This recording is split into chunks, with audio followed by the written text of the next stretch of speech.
Salam everyone. Is it necessary to have an extensive knowledge of Arabic grammar in order to better understand the Quran? For example, if we take Surah 5 verse 6, God says, وَامْسَحُوا بِرُؤُسِكُمْ وَأَرْجُلَكُمْ, and wipe your heads and your feet. Here God tells us to wipe our feet.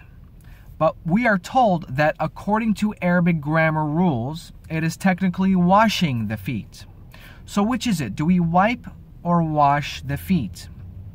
What's interesting is that the idea of Arabic grammar rules was not established until after 200 years after the Quranic revelation.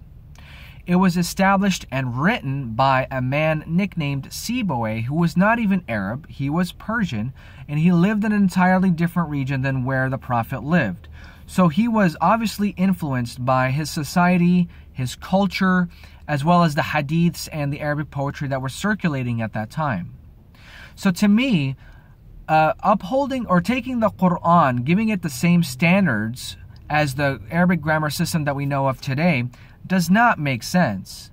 Moreover, and the big kicker to this, is that the Quran itself actually breaks many of these established Arabic grammar rules. This is why ex-Muslims always argue that the Quran is full of grammatical errors, because they are using the established Arabic grammar rule system that we know of today against the Quran.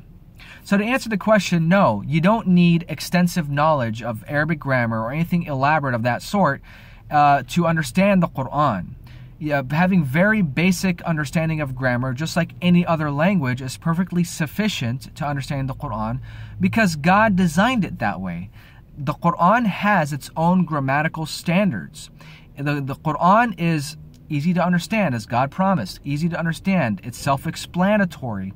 So all that we need to do is ultimately, when we are trying to look up a topic or anything of that sort in the Quran, is to simply cross-reference relevant verses against each other, finding words and their root definitions, because everything hinges on the root definition, and this will give you a complete picture as to what the Quran is talking about. This is all that we need. When someone tells me, at least, that according to Arabic grammar rules, it is no different than him saying according to the understanding of someone else, or according to the interpretation of someone else. And unfortunately, in my experience, dealing with grammarians, and I'm not talking down to them, of course, the problem is that a lot of times they will tell you this is what the Arabic grammar rules dictate. And that's the problem.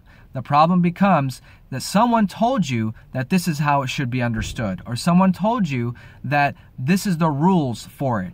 Whereas the Quran actually has its own standard, has its own structure as far as grammar and language and so forth. So all we need is very basic understanding of Arabic grammar, and this is sufficient for us to understanding the Quran. Wassalamu alaikum.